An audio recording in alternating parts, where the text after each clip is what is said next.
classmates, and to Ma'am Vavita Pagliawan. My report is all about standardized test and informal inventories. We go first with standardized test. What is a standardized test?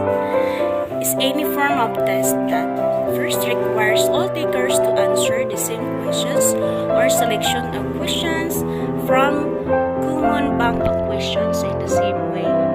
It is scored in a standard or consistent manner, which makes it possible to compare the relative performance of individual students or group of students.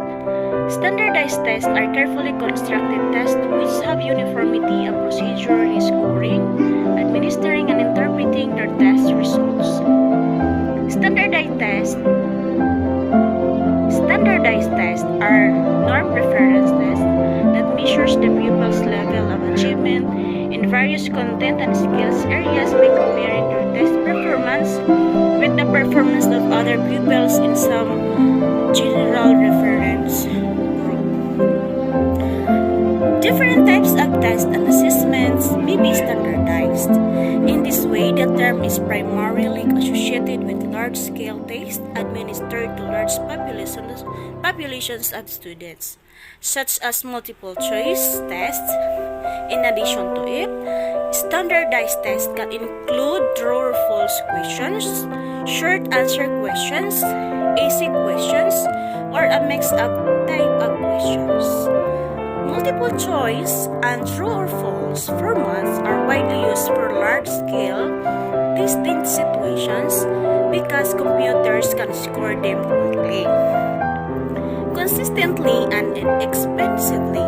In contrast, open-ended essay questions need to be scored by humans using common set of guidelines or rubrics to promote consistent evaluation from essay to essay, a less efficient and more time-intensive and costly option that is also considered to be more subjective. While standardized tests were traditionally presented on paper and completed using pencil and mini steel ore, they are increasingly being administered on computers connected to online programs. A standardized test is one which passes through the following process. First one, standardization of content and questions. Due weightage is given to the content and objectives. Items are to be prepared according to the blueprint. Relevant items are included and irrelevant items are omitted. Giving due consideration to item difficulty and discriminating value and internal consistency is also taken into account. Second one is standardization of the method of administration. Procedure of test administrations, conditions for administration, time allowed for the test, or etc. are to be clearly stated. Third one, standardization of the scoring procedure. To ensure objective and uniform scoring, the adequate scoring key and detailed instruction for method of scoring is to be provided. Fourth one, and the last one, is standardization of interpretation. Adequate norms to be prepared to interpret the results. Test is administered over a large sample. Test scores are interpreted with reference to norms. Derivation of norms is an integral part of the process of standardization. Characteristic of a standardized test. First, they consist of items of high quality. The items are pre-tested and selected on the basis of difficulty value, discrimination power, and relationship to clearly define objectives in behavioral terms. Second, as the directions for administering, exact time limit, and scoring are precisely stated, any person can administer and score the test. Third, norms based on representative representative groups of individuals are provided as an aid for interpreting the test scores. Information needed for judging the value of the test is provided. Before the test becomes available, the reliability and validity are established. A manual is supplied that explains the purposes and uses of the test, describes briefly how it was constructed, provides specific directions for administering, scoring, and interpreting results, contains tables of norms, and summarizes available research data on the test. What are the uses of standardized tests? So the uses of standardized test are: standardized tests may be used for a wide variety of educational purposes. May be used to determine a young child's readiness for kindergarten. Identify students who need special education services or specialized academic support. Place students in different academic programs or courses levels. Award diplomas and other educational certificates. Other uses. Standardized tests assess the rate of development of students' ability. It provides a basis for ascertaining the level weakness of the pupils, of intellectual ability, strength, and it checks and ascertains the validity of a teacher-made test. Third, these tests are useful in diagnosing the learning difficulties of the students. It helps the teacher to know the causal factors of learning difficulties of the students. Another uses, it provides information for curriculum planning and to provide remedial coaching for educationally backward children. It also helps the teacher to assess the effectiveness of his teaching and school instructional programs. Provides data for tracing an individual's growth pattern over a period of years. It helps for organizing better guidance programs. Evaluates the influences of courses of study, teachers' activities.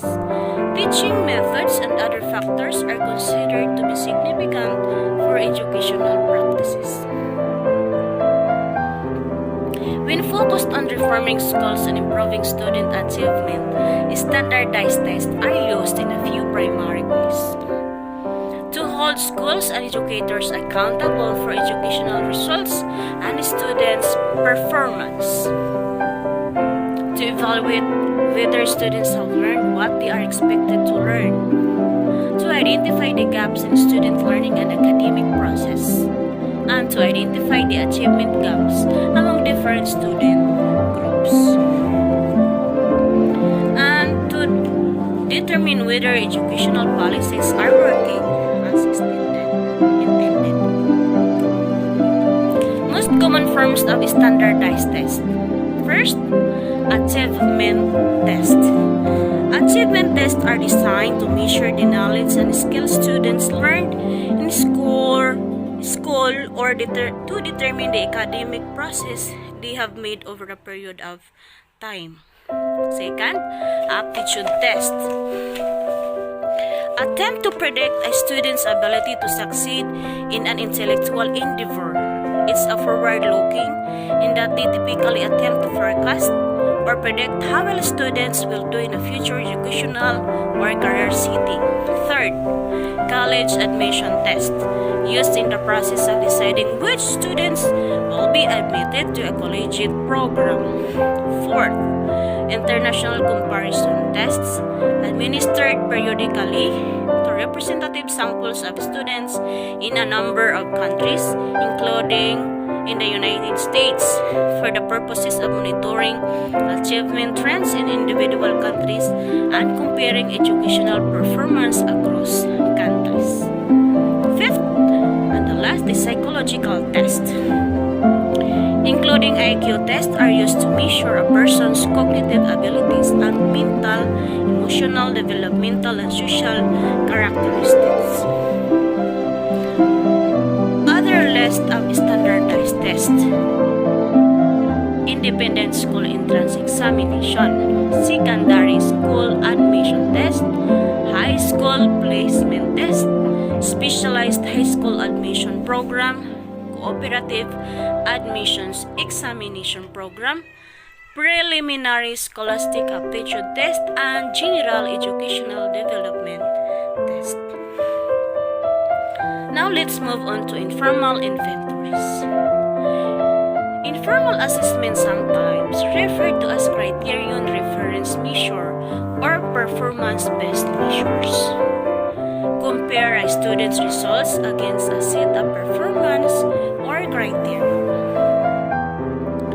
are not data-driven but rather content and performance-driven. Benchmarks set the criteria for mastery and often period in which the level of mastery should be achieved. Rubric can use the criteria of beginning, developing, and proficient to assist in determining a student progress. What are the uses of criterion reference test? Okay. Criterion reference test used to determine whether a student or a group of students have learned a specific set of skills. Readiness tests results can be used to determine the emergent literacy skills of a young student. Diagnostic tests can provide insight into a student's difficulty with reading skills. And instruction can be planned based upon the results of the criterion reference test. Common example of informal inventories or assessment. One example, running record. Second, self-questionnaire or checklist. Third, interest inventories. Fourth, anecdotal notes. Fifth, reading interviews. And reading portfolios. Informal reading inventories is another example of informal inventories, are a way of assessing a child's reading without using a formal, published test and have been used for many years. An IRI, or informal reading inventories, is in effect a structured observation of a child's reading performance on passages selected by you from his everyday reading material. An informal assessment of reading inventory, including what the assessment measures, when it should be assessed, examples of questions, and the age or grade at which the assessment should be mastered. Informal reading inventories, individually administered. So, each pupil will be given a reading material that will measure his reading ability comprehension, composed of graded word lists, graded passages, and comprehension questions. What it measures? First, grade level reading. Second, fluency and comprehension.